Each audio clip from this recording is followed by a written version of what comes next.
Hi மகளே, இன்னைக்கு வீடியோவில் தம்ப்லைனை பார்த்தாலே தெரிஞ்சிருக்கும். ரைட், நான் கோட் படத்தை ரிவ்யூ பண்ணுறதுக்காக வந்திருக்கேன். என்னடா படம் வந்து ஒரு வாரம் ஆச்சு, இப்போ வந்து ரிவ்யூ கொடுக்க வந்திருக்க அப்படின்னு கேட்டீங்க அப்படின்னா, நான் வந்து எல்லா படத்துக்கும் ரிவ்யூ கொடுக்கறது இல்லை.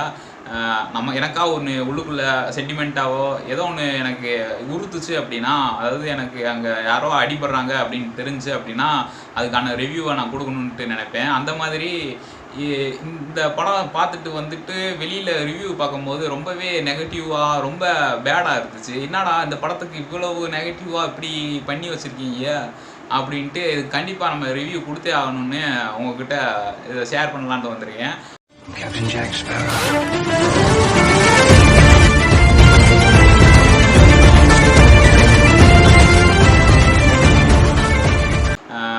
படம் வந்து மறுநாளே படத்தை பார்த்துட்டோம். ஆனால் ரிவ்யூன்றது இன்றைக்கி தான் கொடுக்க போகிறேன். எதனால் அப்படின்னா, ஃபஸ்ட்டு நான் ட்ரெய்லர் பார்க்கும்போது எனக்கு அவ்வளவு எக்ஸைட்மெண்ட்டாக கிடையாது. ஏதோ ஒரு பீஸ்ட் மூடில் இருக்குது அப்படின்ட்டு விட்டுட்டேன். ஆனால் ஒன்று மட்டும் நல்லா தெரியும், நீங்கள் எத்தனை பேர் இதே மாதிரி, அதாவது நான் நினச்ச மாதிரி நீங்கள் நினச்சிருக்கீங்க அப்படின்றத கீழே கமெண்ட் பண்ணுங்கள். என்ன அப்படின்னா, நான் இது ஒரு சயின்டிஃபிக்கலான ஒரு படம் அப்படின்றது நான் நினச்சேன். ஏன் அப்படின்னா, வெங்கட் பிரபு வந்து ஒரு சாதாரண ஆள் கிடையாது.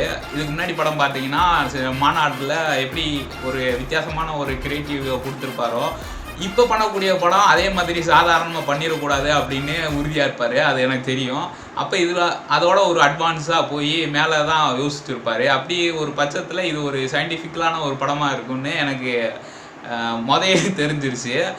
இருந்தாலும் எனக்கு ட்ரெய்லர் பார்க்கும்போது அது எனக்கு ஒரு அளவுக்கு தான் இருந்துச்சு தவிர ரொம்ப பார்க்கணுன்ற ஒரு எக்ஸைட்மெண்ட்லாம் கிடையாது.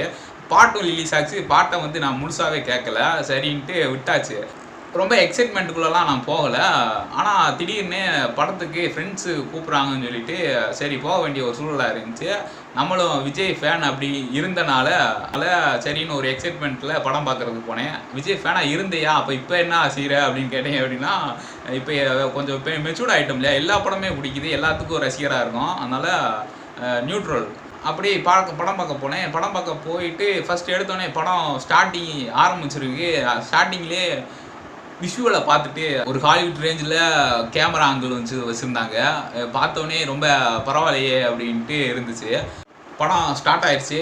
படம் ஸ்டார்ட் ஆகி நான் நினச்ச மாதிரியே ஒரு சயின்டிஸ்ட் வராரு. சயின்டிஸ்ட் வந்து கெமிக்கல் எக்ஸ்பிரிமெண்ட் பண்ண போகிறாரு அப்படின்றத அந்த சீனாக வருது. ரைட்டு, நம்ம எதிர்பார்த்தது தான் இங்கே வருதுரா அப்படின்னு நினச்சிட்டு உட்காந்துருந்தேன். ஆனால் கொஞ்சம் நேரம் ஆக தள்ளி போக போக இது ஒரு வேற ஒரு ஜோனர் போகுது அப்படின்னு தெரிய வந்துச்சு. ஃபஸ்ட்டு ஒரு கதை நகருது அப்படின்னோடனே எனக்கு பார்த்தோன்னே என்னடா இது எம்ஜிஆர் காலத்து கதையாக இருக்குது அப்படின்ட்டு பார்த்தேன். ஏன்னா அதுலேயும் எம்ஜிஆர் டபுள் ஆக்ஷனில் நடிச்சிருப்பார். அவர் ஒரு மகனை வந்து நம்பியார் வந்து வளர்த்து அந்த நம்பியார் வந்து வில்லனாக இருக்கனால எம்ஜிஆரோ வில்லனாக வந்து ப்ரொஜெக்ட் ஆகிருப்பார். அப்படி இந்த மாதிரி கதை என்னடா இப்படி அந்த காலத்து கதையை எடுத்து வச்சுருக்காங்க அப்படின்ட்டு பக்கத்தில் இருக்கிற என் ஃப்ரெண்டை பார்த்தேன். அவர் கம்யூனிட்டி பார்த்துட்டு படத்தை அமைதியாக பார்த்துட்டு இருந்தார். சரி என்னதான் நடக்குதுன்னு பார்க்கலாம் அப்படின்ட்டு பார்க்கும்போது, நீங்கள் இந்த படத்தை ஃபுல்லாக பார்த்துட்டு வெளியே வரும்போது நிச்சயமாக நீங்கள் ஒரு 3 படத்தை பார்த்துட்டு வர ஃபீலிங் வந்து உங்களுக்கு கிடைக்கும். ஏன் அப்படின்னா, ஃபஸ்ட் ஹாஃப் வந்து ஒரு ஃபேமிலி சென்டிமெண்ட்டான ஒரு ஸ்டோரி.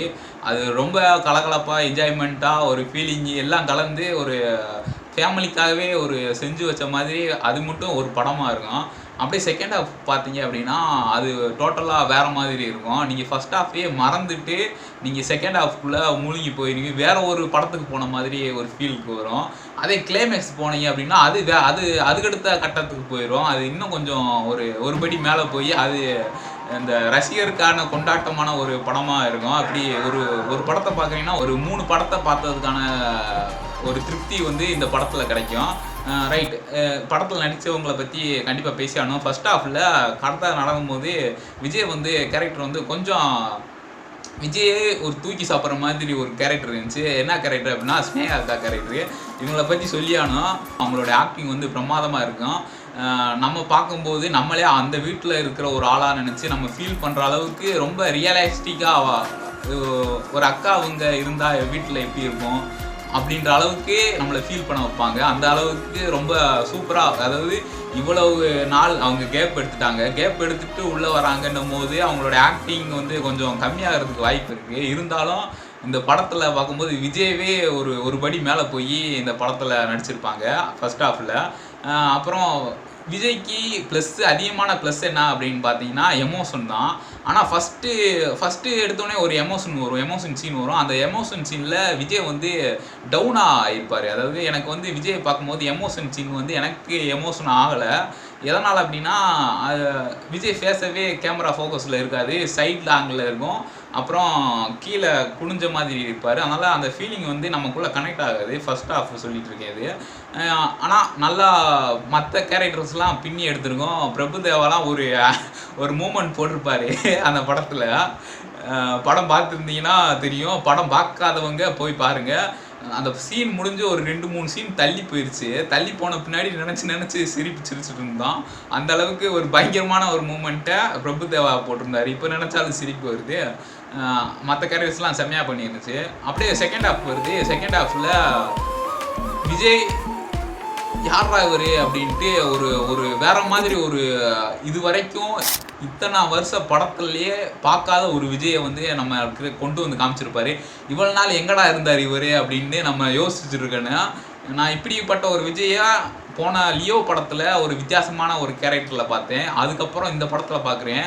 இப்போ பார்க்கும்போது தான் தெரியுது உண்மையிலே விஜய் அவர்கள் வந்து இந்த பிரேக் எடுக்கிறதுன்றது ரொம்ப ஃபீலான ஒரு விஷயம் தான். ஏன்னா இது வரைக்கும் அவர் கெரியர்லேயே பண்ணாத ஒரு விஷயம், பயங்கரமான விஷயத்த விஜய் வந்து பண்ணியிருப்பார். அவருடைய பெர்ஃபார்மன்ஸ்லாம் பார்த்தீங்கன்னா அவ்வளவு ஒவ்வொரு சீனையும் நம்மலாம் ரசிச்சுட்டே இருக்கணும். அந்த அளவுக்கு பயங்கரமா, அதாவது நீங்கள் என்னடா இப்படி பண்ணுறாரு அப்படின்ட்டு நம்ம வாயை பிளந்து உட்காந்துருக்கணும். அந்த மாதிரி மிரட்டி எடுத்திருப்பாரு படத்தில்.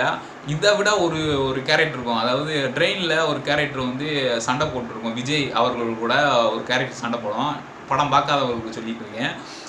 அந்த கேரக்டர்லாம் பார்த்தீங்க அப்படின்னா விஜயவே ஒரு படி தூக்கி சாப்பிட்டு போயிடும். விஜயை விட பயங்கரமாக அது ரியாக்ட் பண்ணி யாரா அது மனுஷனா வேற என்னடா அப்படின்ட்டு நம்மளை யோசிக்கிற அளவுக்கு ஒரு கேரக்டர் வந்து இன்ட்ரோல் பிளாக் அடுத்து ஒரு ட்ரெயினில் ஃபைட் சீன் வரும். அந்த ஃபைட் சீனை பார்த்தீங்க அப்படின்னா சும்மா மிரட்டி எடுத்துருவாங்க. இத்தனை படத்தில் நம்ம இவ்வளோ படம் பார்த்து வந்திருப்போம் இல்லையா, இவ்வளோ படத்தில் ஒரு சைக்கோத்தனமான ஒரு வில்லனை வந்து இந்த படத்தில் கண்டிப்பாக பார்க்கலாம்.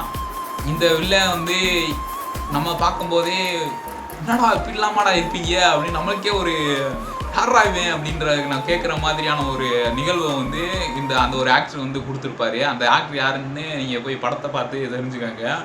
இவனுடைய சாங்ஸு மியூசிக்லாம் எப்படி இருக்குன்னு அப்படின்னு கேட்டிங்கன்னா பாட்டு எல்லாமே பிரமாதமாக சூப்பராக ரசிக்கிற என்ஜாய்மெண்ட்டோட ஒரு வைப்போட நல்லா இருக்குது.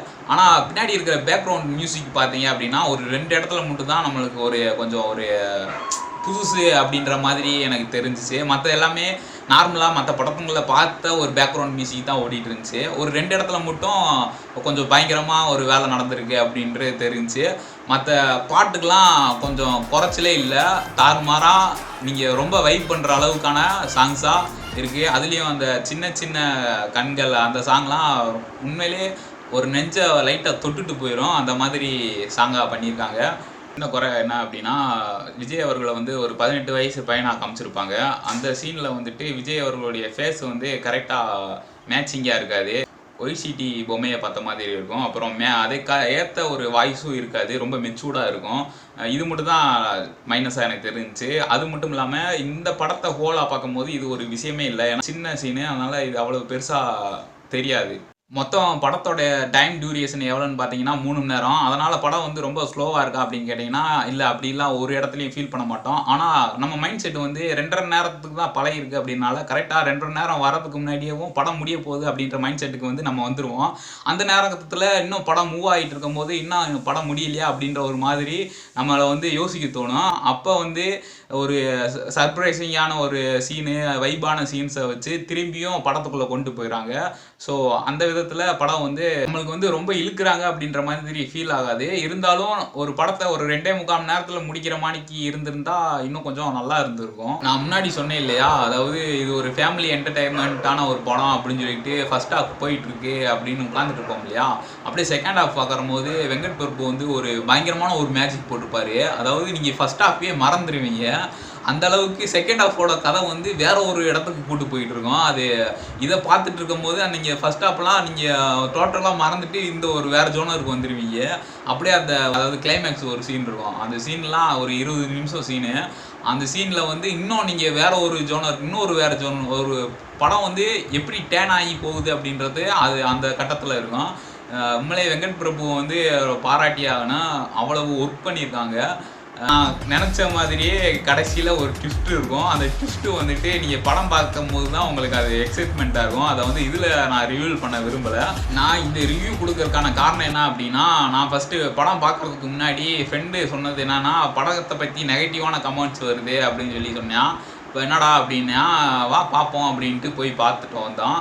பார்த்துட்டு வந்த பின்னாடியும் நான் ரிவ்யூ கொடுக்கணும்னு எனக்கு தோணலை. அப்புறம் தான் நான் மற்ற ரிவ்யூலாம் பார்க்க ஆரம்பித்தேன். அதாவது படத்துக்கு முன்னாடி ரிவ்யூ பார்க்கல, படத்துக்கு போயிட்டு வந்து ரிவ்யூலாம் பார்க்க ஆரம்பித்தேன். எல்லாமே அந்த படத்துக்கு ஆப்போசிட்டாக இருக்குது. அதாவது படக்குழு வந்துட்டு தான் படத்தை எந்த அளவுக்கு ப்ரொமோட் பண்ணுவாங்களோ அந்த அளவுக்கு நெகட்டிவாக ப்ரொமோட் பண்ணி வச்சுருக்காங்க. இது வந்து விஜய் மேலே இருக்கிற வன்மமா, இல்லை வெங்கட் பிரபு மேலே இருக்கிற வன்மமா, இல்லை ப்ரொடியூசர் டீம் மேலே இருக்கிற வன்மமா என்னன்னு தெரியலை. இல்லை எதுவும் இப்போ கட்சியில் ஒரு விஜய் வந்திருக்கனால அதுக்கு எதிர்கட்சிகள் வந்து இப்பயே செயல்படுதான்னு தெரியல. சுத்தமாக படத்துக்கே சம்மந்தம் இல்லாத மீம்ஸை போட்டு, படமே பார்க்காதவங்க வந்து ஒரு மீம்ஸ் போட்டு ஒரு நெகட்டிவான கமெண்ட்ஸ் பண்ணியிருந்தா எப்படி இருக்குமோ அந்த மாதிரி இந்த படத்துக்கு கமெண்ட்ஸ் பண்ணி வச்சுருக்காங்க. அவங்க கண்டிப்பாக அந்த படத்தை பார்க்காத ஒரு ஆளாக தான் இருக்கணும். மொத்தமாகவே அதாவது நம்ம பாசிட்டிவ்னு பார்க்குற கமெண்ட்ஸை விட நெகட்டிவ்னு பார்க்குற கமெண்ட்ஸ்லாம் நிறையா வந்து நம்ம முன்னாடி காமிச்சிக்கிட்டே இருக்குது. இப்படி பார்க்கும்போது உண்மையிலே படத்தை பார்க்குற விருப்பம் இல்லாமல் போயிடும். அவங்க போகிறது வேஸ்ட். அதாவது இந்தியன் படத்தை வந்து கோட் படத்தை கம்பேர் பண்ணி வச்சுருக்காங்க. என்னடா போயிட்டு வந்த பின்னாடி தான் எனக்கே தெரியுது என்ன இப்படி பண்ணியிருக்காங்க அப்படின்ட்டு. நான் ஃபஸ்ட்டு போகிறதுக்கு முன்னாடி இந்த விஷயத்தை இந்த மீமை மட்டும் பார்த்தேன். அவ்வளோ மோசமாடா இருக்குது இந்த படம் அப்படின்ற மாதிரி நினச்சேன். ஆனால் உள்ளே போயிட்டு வரும்போது தான் எதுக்கு இப்படி பண்ணாங்க அப்படின்னு எனக்குள்ள ஒரு ஆதங்கம். இப்போ மக்கள் வந்து எல்லாரும் இந்த மாதிரி நினச்சிட்டு படத்தை பார்க்காம விட்டுருவாங்களோ அப்படின்ட்டு ஒரு நினப்பு வந்துச்சு. அதனால தான் இதை கண்டிப்பாக அவங்ககிட்ட ஷேர் பண்ணிக்கணும்னு நினைக்கிறேன். இதை மிஸ் பண்ணிடாதீங்க. தேட்டரில் போய் நிச்சயமாக எல்லாரும் கொண்டாடணும். விஜய் ஒரு வேறு லெவலில் பார்க்கக்கூடிய ஒரு படம் பார்க்கும்போது நம்மளுக்கு ஒரு ஃபுல் என்டர்டைன்மெண்ட், ஜாலி மூடு, ஒரு சூப்பரான ஒரு விஷயம் எல்லாருமே கலந்து நமக்குள்ள ஃபீலிங்ஸாக இருக்கட்டும் எல்லாமே கலந்து ஜாலியாக வெளியில் ஒரு ஹாப்பினஸோட வெளியில் திருப்தியாக வருவோம். அந்த அளவுக்கு ஒரு பிரமாதான படம். இதுக்கு முன்னாடி நான் விஜயை பற்றின அரசியலை பற்றியே நான் பேசியிருக்கேன். இப்போ நான் கோட் படத்தை பற்றி நான் பேசிகிட்டு இருக்கேன். ஸோ நிச்சயம் படத்தை 100% சொல்கிறேன், நம்பி போய் பார்க்கலாம். ரைட், நான் உங்கள் திரையபாண்டி. இது நம்ம திரையபாண்டி 2001.